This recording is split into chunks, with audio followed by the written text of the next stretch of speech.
Okay. Thank you very much. I'm Taki. Thank you for inviting me here on a short notice. Does it work? Yeah. I'm here for only 1 week, and I only knew it a few weeks ago for development of tailor-made training proposal for NISO together with Kuliah Tamu here in Yogyakarta. But coming to Yogyakarta, I certainly would like to visit our long-term collaborators, UBM, Geography. I was here also a couple of times before. You kind of surprised me by asking me to give this presentation, so I made it, but I was lucky because we had the same thing as you're doing now here. We did also within ITC a couple of months ago. Our head of research, Mr. Alfred Stein, organized a similar workshop and invited also somebody from Elsevier's Publishing to give a presentation on exactly the same topic. So I borrowed heavily from that presentation. Can I have the move on? Is it or is it this one? No. Is it Pointer? This one? Oh, that one. Yeah. Sorry. Yeah. Right. Okay. So this is the workshop that was held, how to write a world-class paper, and also with contributions from Alfred Stein and also from the other co-author Anthony Newman from Elsevier.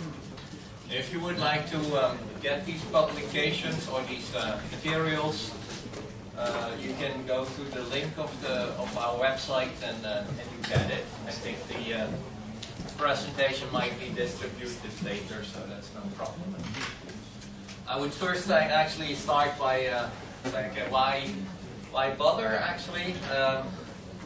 If we look at the number of publications worldwide, this is staggering, going up. And if you just try to keep track of the work in your own field of research, that is already undoable. I have personally asked many times, being a reviewer, I want to ask also, how many of you are regularly asked to be a reviewer of a paper? Can you raise your hand if you review papers? Oh, that's not a lot, but there's a lot of things to earn, to win. Because from a reviewer's point of view, it's like a nightmare. It's like every day you get requests. Can you review that paper and that paper? And at some point you only read reviews anymore. I don't have time to read other papers unless it's my own students' papers and it's the review papers. And many of them are really bad as well. And so if you just have a look here at the number of, this is just from Elsevier, they have 10 million articles in archives. They have more than almost 500 million downloads by more than 3 million researchers. 10 million articles available, and every year 500,000 articles accepted. So they have more than 500,000 reviewers. So this is really huge. I also would like to, but you can't read it, but somebody stating that this is absurd, that we are just bombarding ourselves with papers, and it is just a number of papers that seems to matter, and no longer the quality. So for many of us it is, how do I get through the research, through the review period? And so it is very important, I think, for everybody, and I this is for UGM probably not different than for ITC or anywhere else. It's publish or perish, and it could be many different reasons for that. You need to publish to keep the job. You need to publish to get your PhD. You need to publish to get promoted. Sometimes you need to publish to get more salary. And you need to publish to boost your ego. I am having an H factor of whatever. This is all fine, but if you don't, you become what we call the firing squad. Yeah? It's publish or perish, and he hasn't published. That's the sign here. Or your reasons might be you want to contribute to science, and I hope that is the real meaning. You want to share your findings, advance new methods, and discover new solutions. And so, of course, both of these reasons are the same. They are two sides of the coin. Many of you, and I think there's also quite a lot of people here that are in the PhD phase, this enormous stressing period of going through the period where you have to produce your thesis and produce at least, in this case, one paper. In ITC, we have to publish, I think, 3 papers. You can do your PhD with one, but then the promoter will not be very happy. And so there is a lot of stress happening. And I can also remember myself, when I did my PhD, the long time I had like nightmares at night that I still had to finish something. And it took me like 5 or 6 years after finishing my PhD before that kind of resolved. But I also remember how fantastic it was when I wrote my first paper, when I had my first name, my name in the paper, and it was in a journal. And then after the second or the third and the 10th and so on, it becomes much less important. And it's more like keep calm. And it's more about the quality than the quantity. I think the issue is first, okay, what to publish? And I also, when I do a review jobs, I see a lot of papers that I say that, well, it doesn't matter as long as it gets through the review. It seems to be the major driver of a number of these papers. Rewrite a paper a little bit and submit it elsewhere. We see that a lot of things, add a new thing and make another publication of that.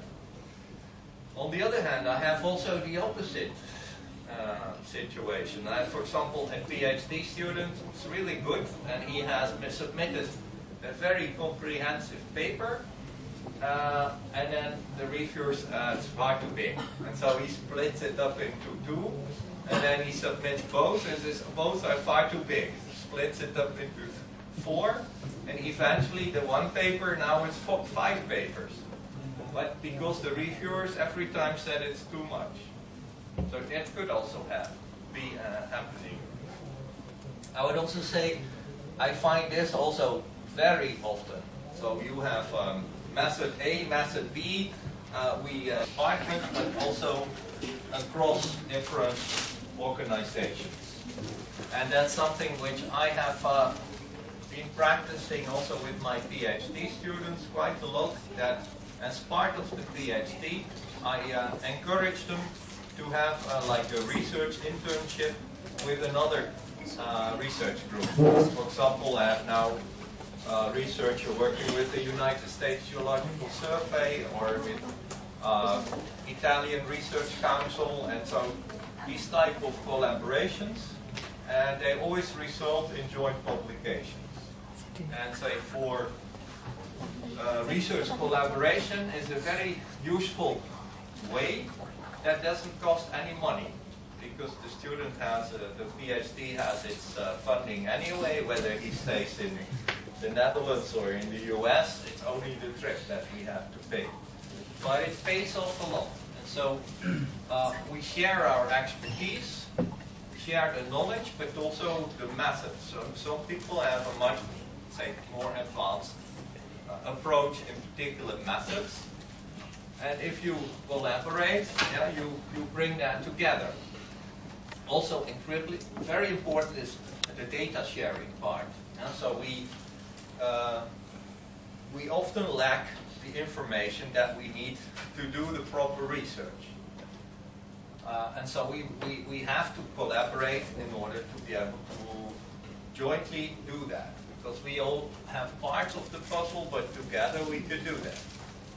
For example, we are working with earthquake-induced landslide inventories, and you need to have many of them in order to make general rules about it. So we need to collaborate and share that data with many people. Also share the credit. So it's not just take it from the others and then use it yourself. No, it's also sharing the credits. And obviously that's much more fun because you have scientific collaborations, you meet each other in conferences, and so you kind of have a friendly research environment. And so these aspects, I would say in publishing papers, I found also extremely important, collaboration. Then also, on the other hand, it is who's going to be on the publication list at the end, on the authors list. I was looking at this. It says here the one that has the most authors is a paper on Higgs particles, which has 5,155 authors, co-authors, and they cover 24 pages of the 33 pages manuscript. So you have 33 pages, and out of which 24 pages are only named. I found that very interesting. Yeah. I don't think we will do that much, at least in the geography. Some other fields have also many co-authors when you look at medical papers, for example. But I think we could expand that quite a bit more. So people that have really made a contribution, and that could be in many different ways. But the important thing is, okay, only include authors that have made the contribution. But also, if students have done part of the work in analyzing, and you use your data set later, their data set, actually, they should also be co-author because they're part of the team. It's also very useful to do that for internal collaboration because you can cross-site each other as well. But I would say no one automatically qualifies. And I think I would say that also bad news for lazy professors is not automatically that the name is on the paper.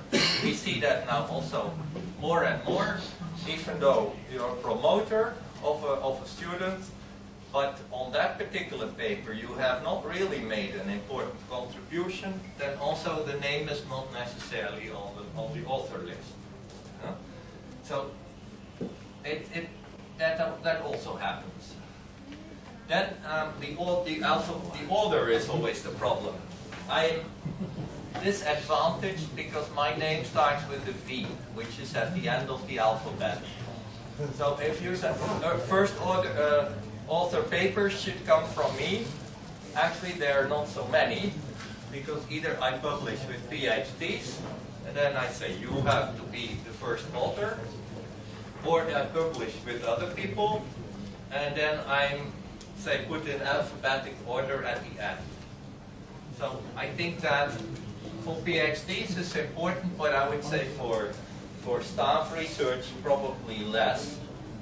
Although the order should reflect, say, like I would say the importance of contribution to what people have done. Yeah. Okay. That's kind of. I think we have done that here as well. Yeah. You have your first author. You have your corresponding author.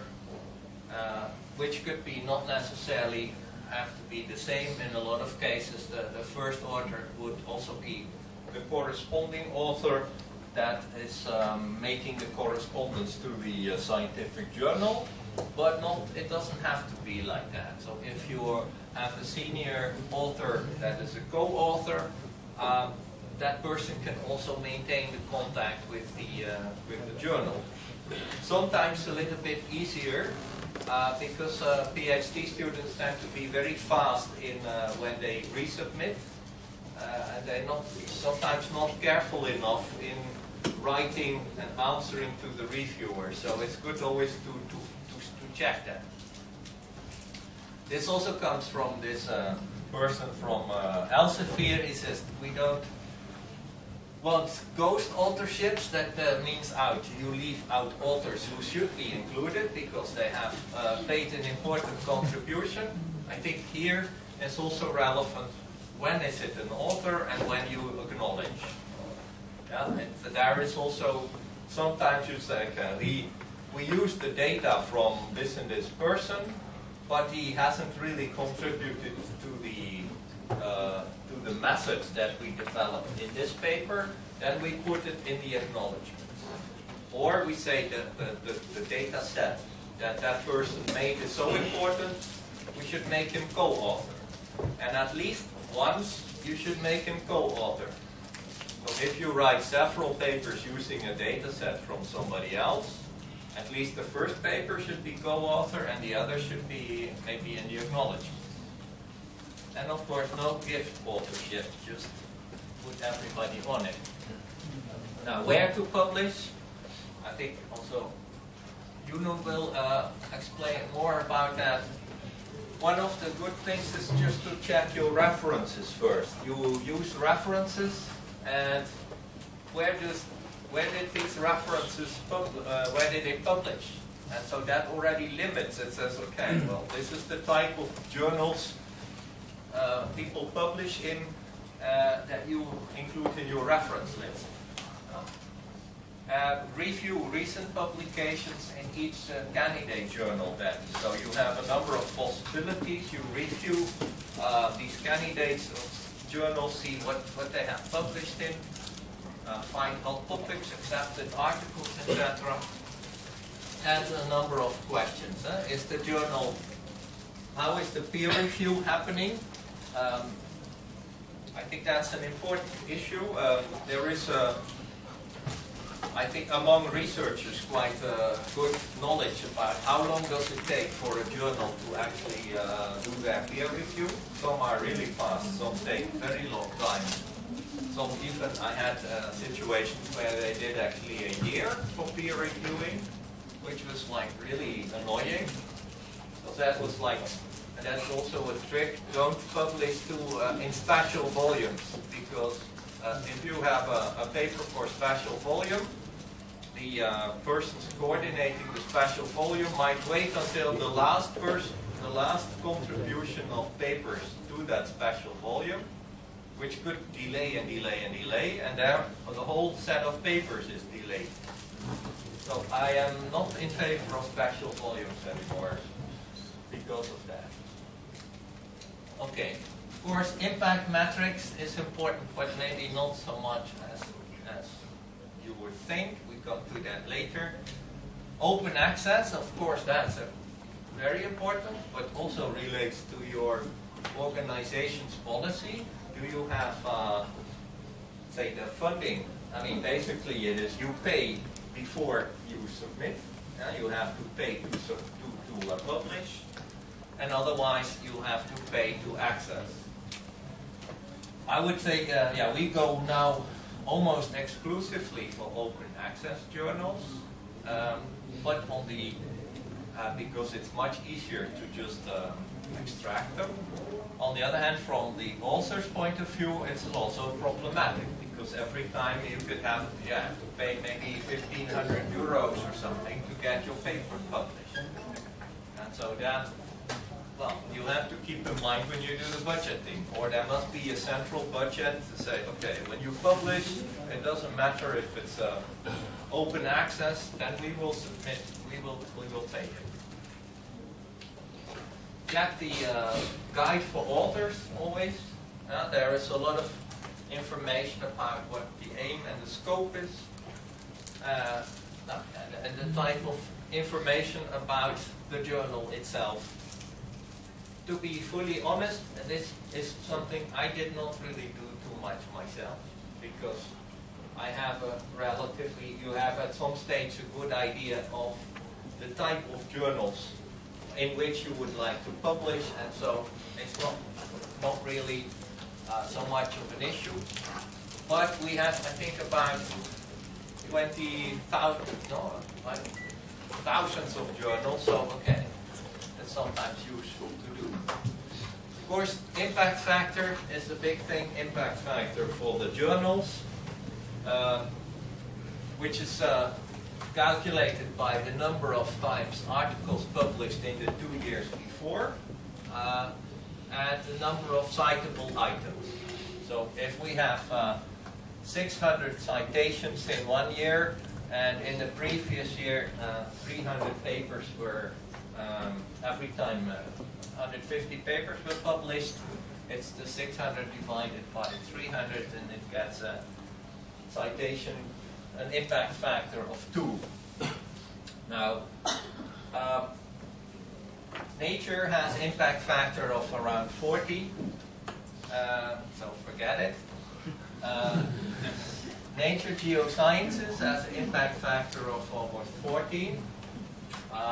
Anybody has published in Nature Geosciences here? Neither have I, honestly. I have tried it, but it took me a long time, actually. We had a very good paper from a PhD, but they delayed it very much, and so we actually didn't do it. Of course, we are not, as I said, we don't find the cure for cancer, so the medical impact factors are the highest. And say geography impact factors are generally quite low. I'm not sure how important that is for you. Honestly, for myself, not so very much. Not so important. One thing is, so some of the do not rules, never submit manuscripts to more than one journal at a time. That happens quite a bit.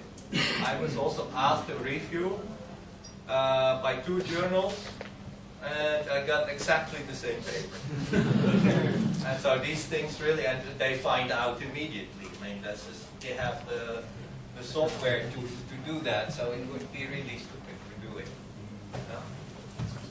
Also, do not gamble by submitting half-cooked article, but from the previous presentation, I don't think you're going to do that here. Very important, this one here, you never submit an article before having the agreement of all your co-authors. And that's something I have to tell to my PhDs all the time. Do not submit until I say it's okay. Because sometimes they, or a postdoc for example, they submit a paper and but I haven't made comment yet. And so we get it back and it's rejected. And then, but even if it might get accepted and I don't agree with it, and that's not good. So you always have to ask the agreement of all your co-authors.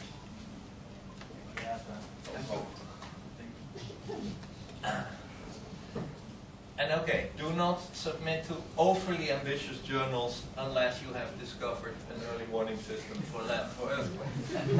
Yeah?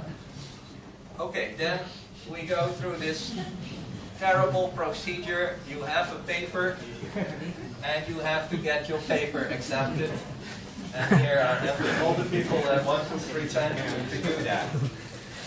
Like me, for example, or the editor, or anybody else. And you want to not get them annoyed, I would say. Yeah, and that's quite easily. Because we see a lot of common problems. It's, and this comes from an editor of a journal. Say, many problems appear frequently. Yeah? So we get papers that are out of scope, so they're not in the scope of my journal. They are not in agreement with the guide for authors. They don't provide suggested reviewers. Honestly, I find that a little bit silly, honestly. If you are an editor and you reject because they don't provide suggested reviewers, I would say then try harder, but okay. This happens a lot, and that's inadequate responses to reviewers, and this also many times. So English level is just not good enough. Yeah, or resubmission of rejected manuscripts without revision. And that I also saw that quite a lot. I have experience with that. Again, you have you are asked to be a reviewer. You have a resubmitted manuscript that was rejected in another journal. And being in the field, you know that it is like that. I do want to show you this one, because this also is kind of my experience. This is the PhD nightmare, I would say. PhD meets with the supervisor, and the supervisor said, before I give it to you, I want you to know it's not necessarily a reflection of what I think of you and your ability to do quality work. This is how he looks at it. It's completely red. And I said, I mean, it's sufficient, but not necessary. This is exactly my experience that I had when I submitted my first paper to my supervisor at the university. Completely red, but very helpful.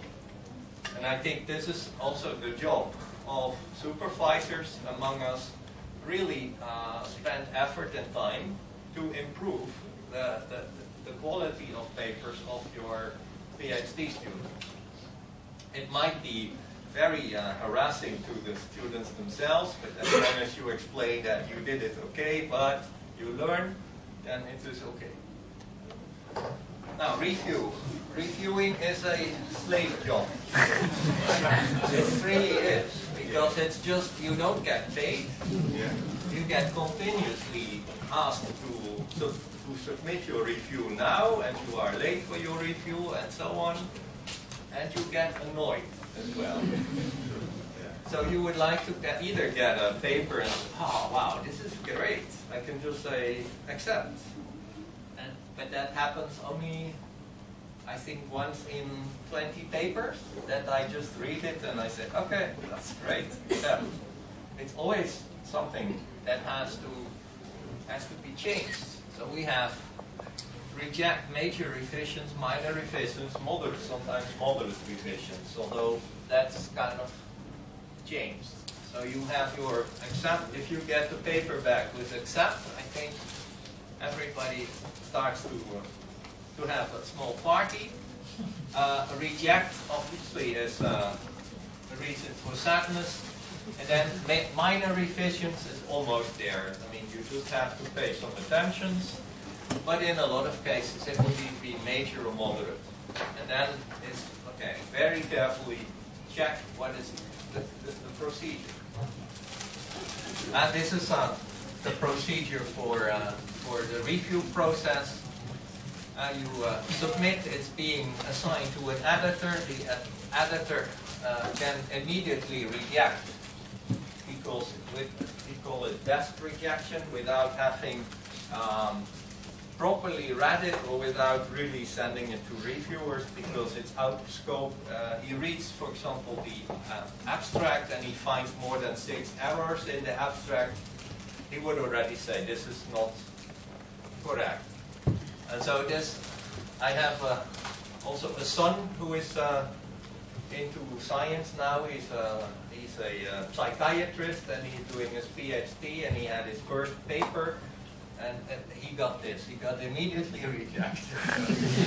Really, was to a medical journal, and then said, "Yeah, it's not in scope with the medical journal." So he did it to another, also immediately rejected.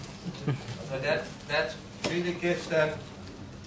Let's say you have to look more carefully to the type of journal where you want to publish it. Yeah? But normally it's assigned to reviewers. The reviewers come with a review. You have an editor's decision, it's rejected, it is minor, moderate, deficient.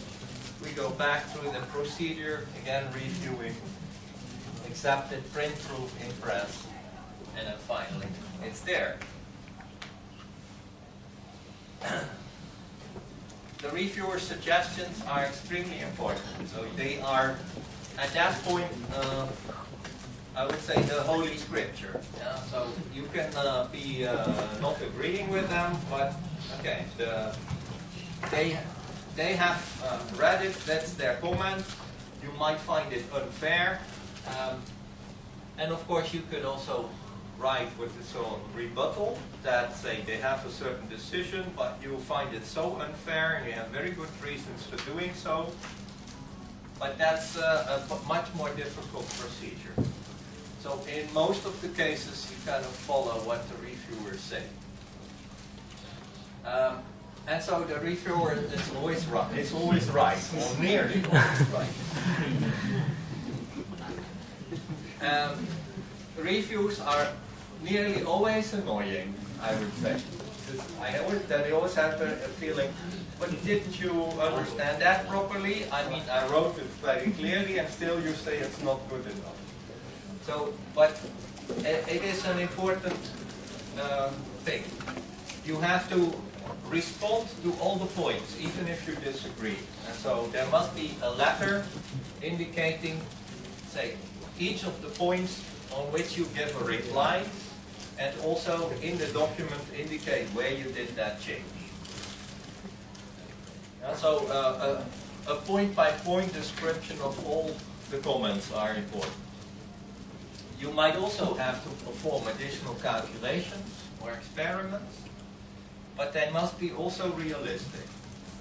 I also just had a paper with a PhD, and it was about that's a landslide size distribution follows a log normal relationship. And then the author said, yes, but that's not officially proven. But so you should calculate. And he had like 100 different inventories, and that would take at least 3 months of calculation.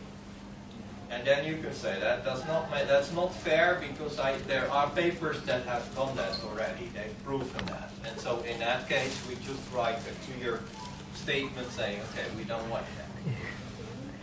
Now this is, I wanted to show you this one as well, coming from an editor who's, what leads to acceptance. It's always nice. Attention to detail.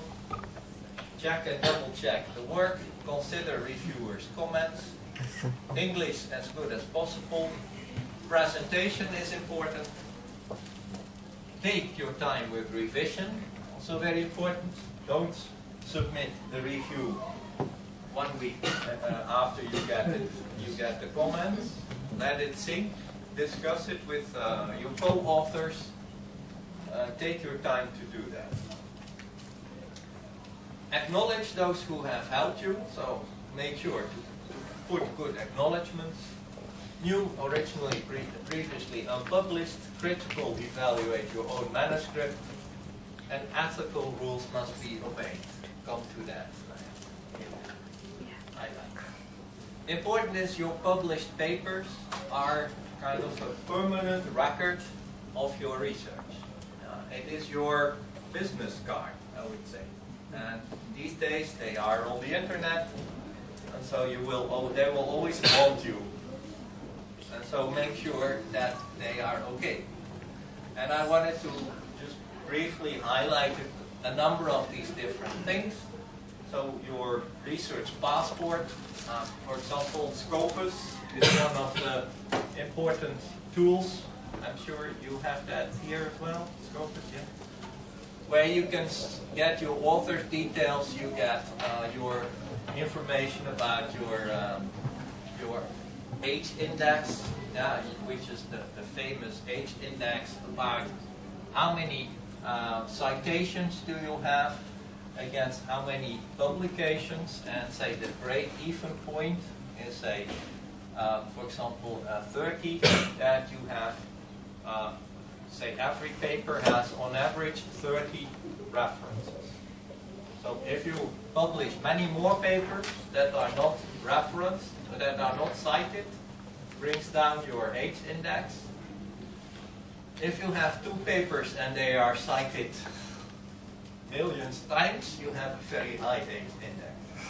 And that was always the joke about somebody who had written a very simple paper about a very simple method that many people had to use. And that was cited really so many times. And that person was like the laboratory assistant of the organization, and he had the highest H index. So it's also like a game. Okay, you can get your citations by year. You can look at your documents by source, and that's also a useful thing. I just did it for myself, and I just had an idea, okay, where did I publish over the years? And so what was, if I would say suggest a paper to one of my students of a journal, what would be the most logical paper to do?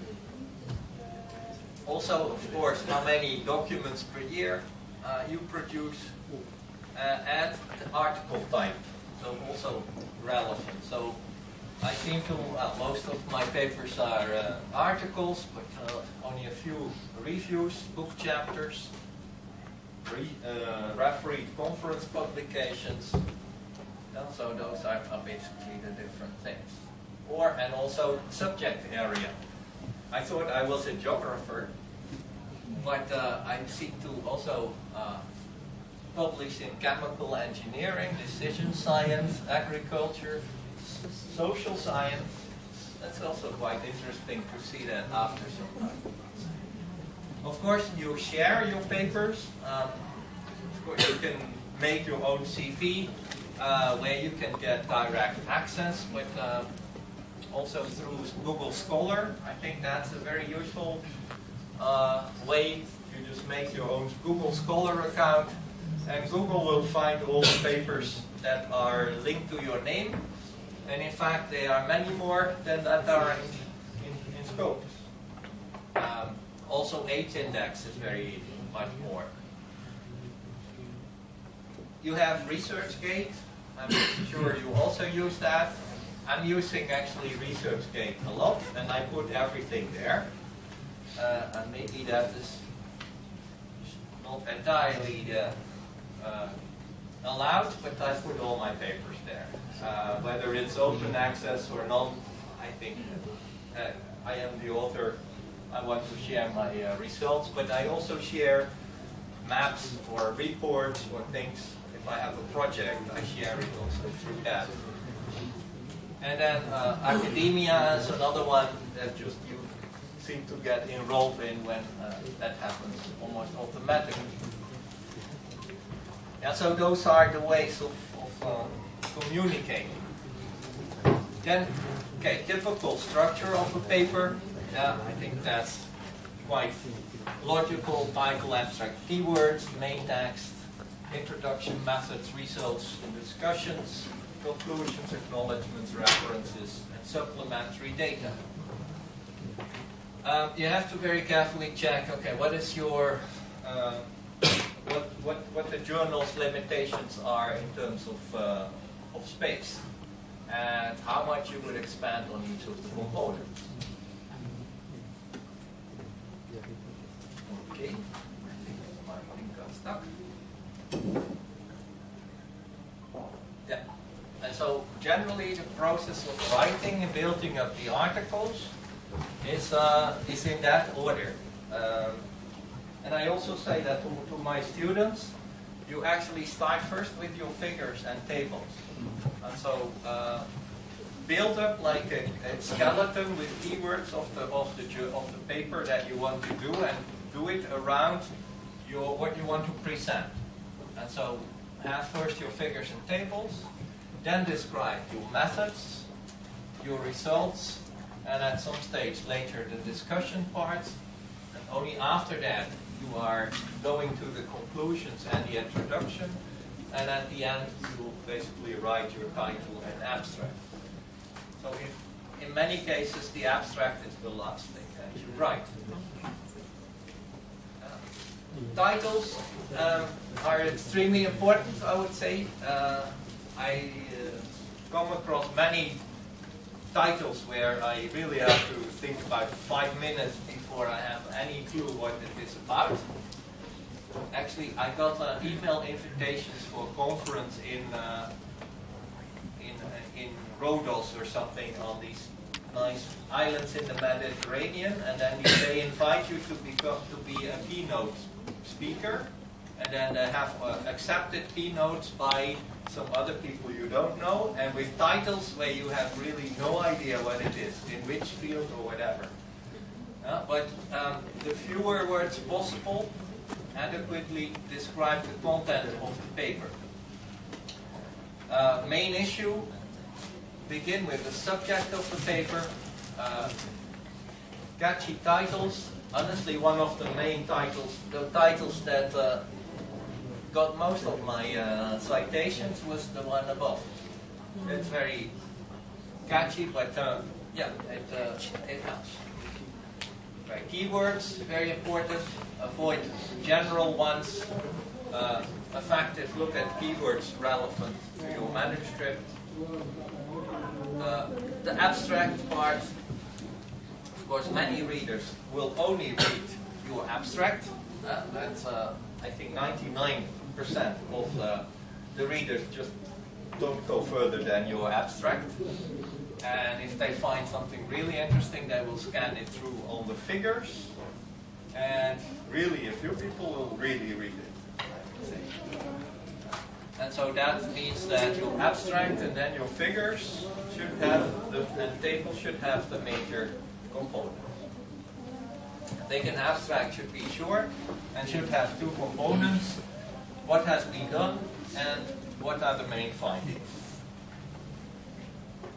Introduction part, a funnel approach, so go from the general to the specific, go through a number of questions, problems, existing solutions, what has been done in the field already, what do you hope to achieve, and it ends mostly with your objectives. Avoid these obvious statements, like these very generalized statements that I find so many times in papers. Okay, I will skip some of these things because of the time. Conceptual framework is very important to put in your paper. For example, this one is an example. Okay, probably this could be the whole paper. You can discuss about this framework maybe for an hour. And there's so much thinking going on in it. On the other hand, some of these frameworks are then so complicated that somebody else has really no idea what you're talking about. So it could be work both ways. It could be a really important communication tool, explaining your whole line of thought into one figure. Or it could be, well, let people say, okay, this is so complicated, I can't manage it. I had once also a PhD student who was so good at making these things, but then he needed like 2 hours to explain it to me. He said, I think in the paper this is not going to work. Of course, flowcharts, but flowcharts are more logical. So I did this, step 1, step 2, step 3. I needed this data, and I did these processes. They are quite different from this conceptual framework. Results, I think I skipped that. Also, importance of illustrations. I think we all know that that illustrations are very relevant, but should be also very clear. A picture is worth 1,000 words, but sometimes you cannot read 1,000 words. Yeah? That is also relevant. Okay, because of the time, I'll skip a few things.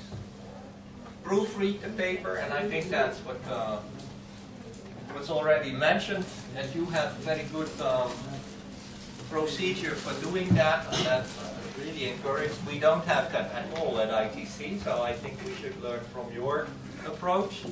With us, it's just everybody on its own. You have your supervisors, they read it, but we have no like English proofreading team, or we have like cross-referencing within the organization. I like that also what I heard here, that before a paper is out, it's being reviewed by colleagues already. That helps a lot. And I saw that also in many other research organizations. That's a very effective method, but also can take a lot of time. With the USGS, for example, before anything can be published, they have to have an internal review. And that could also be leading to modifications, etc., so it delays. And I also know of another group who has hired English editors. So they are a research center, and they have 1 or 2 English editors, which normally they would outsource to an editing bureau, but they hire them constantly, so they become also knowledgeable about the field in which they work, and can provide a much better result. So those are also important issues. Okay, I'm going to the end. I'm skipping a number of things about grammar and stuff. Cover letters. Okay, finally, some things about the research ethics. A very important issue here. In fact, I am a little bit violating this myself in my presentation, but I am quoting it from somebody else. But it is from somebody. Actually, all of my stuff is from somebody else, right? I'm just Googling and I find all the results. And if I had enough time, I would have to write with every figure also where it comes from. But again, all my stuff is Google. But there is scientific misconduct, there is publication misconduct. Okay, we don't talk about scientific misconduct, which is just pure, plagiarism. Maybe you could put it on again. This is almost the last one. Okay.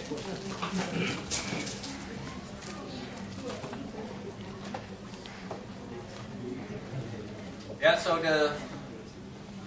there can never be enough words about this issue. There's also what we call duplicate plagiarism.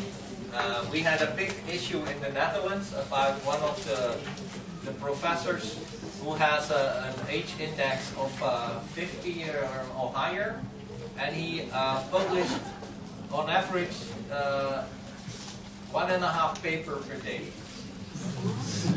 Now that cannot be, you cannot publish 1.5 papers per day, but he had so many collaborations with teams everywhere, and actually the same paper was translated in Indonesian and in Thai and whatever, and he was then again co-author. And there was really a case and he was suspended from the university, and there was a big kind of court case against him because of duplicate plagiarism, or what we call self-plagiarism. So that you are 2 or more papers without full cross-reference, share the same hypothesis, data, discussion points and conclusions, so that you can also do plagiarism on yourself. And I think that's an important point to take. Okay, finally, you want more information? There, I give also on the stick some more background literature, technical writing and editing, plain English lexicon is there, which was very good. And finally, there is this Elsevier Publishing Campus, which also helps you a lot and gives you kind of much more background on how to publish your paper, how to go through that procedure. So with that, I thank you very much for your attention.